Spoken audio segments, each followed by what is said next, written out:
Welcome back, Focus Learners. Let's jump right into today's explainer because we're doing a real investigative deep dive into a sequence of events that is, well, it's equal parts fascinating and totally baffling.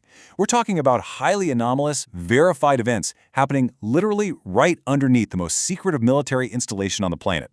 And I want to be absolutely clear right off the bat. Everything we're looking at here is strictly sourced. We've got verified USGS data, documented political announcements, and on-the-record quotes from leading scientists. We aren't here to speculate wildly, you know?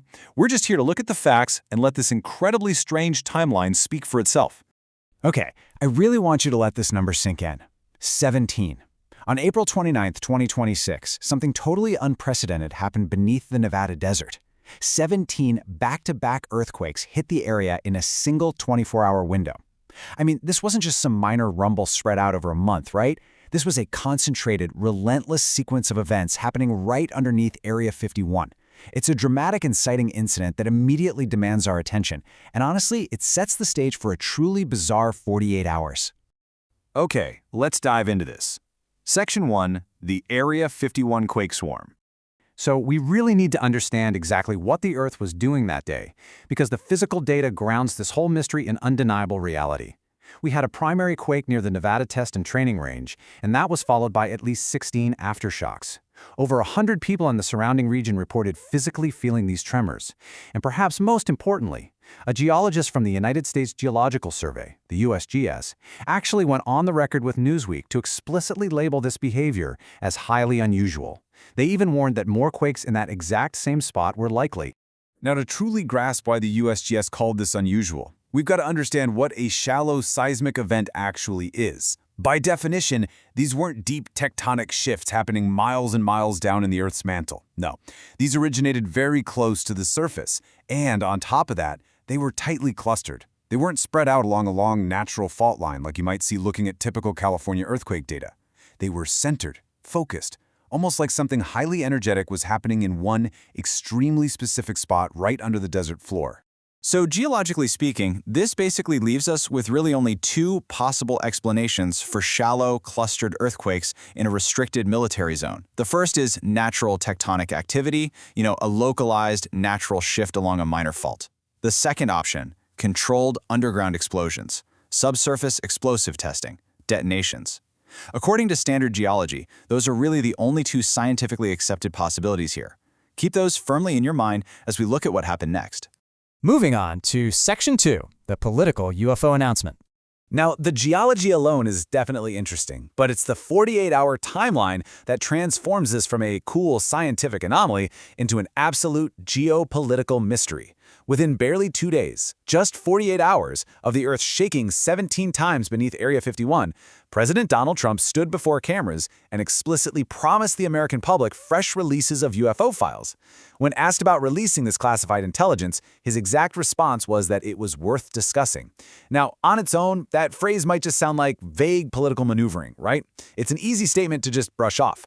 But context is everything in this explainer, and the timeline is what makes this quote so incredibly heavy. To really understand the weight of that announcement, we have to look at the foundation that had already been laid. On one hand, we've got official government actions, specifically those explosive 2023 UAP congressional hearings. That's where military witnesses testified under oath that the government possesses non-human craft and biological material. Then, on the other hand, we have independent whistleblower reports, like decorated intelligence officer David Grush formally complaining about a secret decades-long program to reverse engineer non-human technology. Both of these massive pillars happened under this exact same administration's watch. So when the president promises new UFO files mere days after an unprecedented seismic event at our most classified base, we really have to ask what changed in that tiny 48-hour window. Which brings us to Section 3, historical patterns in geopolitics. If we widen our lens a bit, we actually discover that the mainstream coverage is missing a massive piece of the puzzle. This is not an isolated incident. There's a really distinct pattern of Area 51 waking up during times of global distress. In 2019, as US-Iran tensions spiked, we saw mysterious explosions near the test site and Navy pilots reporting UAPs. Then in 2020, right as the world locked down for COVID, Area 51 quietly, without any public announcement, expanded its restricted airspace by 22 square miles. Fast forward to 2023, right alongside those UAP hearings and whistleblower testimonies, there was a simultaneous spike in restricted airspace notifications across Nevada. And that leads us directly to 2026. An active US-Iran military conflict is underway, and suddenly, Area 51 experiences its most intense seismic event on record, immediately followed by promises of UFO file releases. And this brilliantly illustrates the point. When we actually map the frequency of anomalous events at Area 51, like those airspace expansions and the seismic anomalies, directly against intense political and geopolitical news cycles, the correlation is undeniable. The data confirms a synchronized rhythm. Almost every single time the world gets significantly more dangerous, military and anomalous activity at Area 51 spikes right in tandem. So we're left staring at this incredibly suspenseful reality. The base wakes up when the world gets dangerous. We absolutely know something physical is happening beneath the ground. The USGS data proves that without a doubt. But is the perfectly timed promise of a massive UFO disclosure just a carefully calculated distraction from whatever experimental testing they're running? Or is it an actual warning about what they're pulling out of the dark? Let's move into Section 4, what Avi Loeb isn't saying. To try and answer that, or at least get a little closer to the truth, we need to bring the focus entirely back to the rigorous scientific community. Now, before we look at his comments, let's establish exactly who Dr. Avi Loeb is. He is the former chair of Harvard's astronomy department.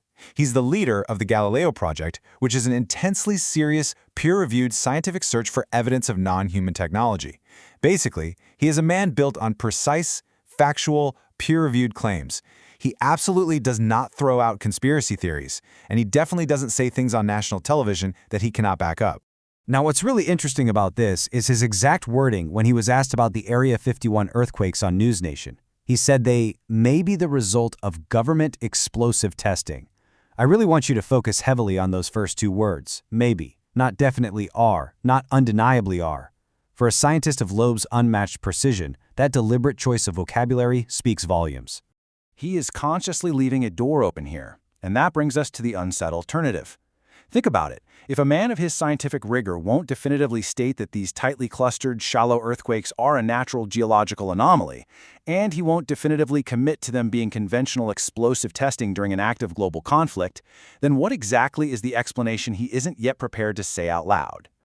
And really, that is the ultimate question we're left with as we wrap up this explainer. Are the 17 Area 51 earthquakes just a remarkably timed natural anomaly? Are they conventional underground military testing that just happens to coincide with a massive political UFO announcement? Or are they something else entirely? The promised files are supposedly coming, and whatever version of the truth they end up containing, it's pretty clear something monumental has shifted in the Nevada desert.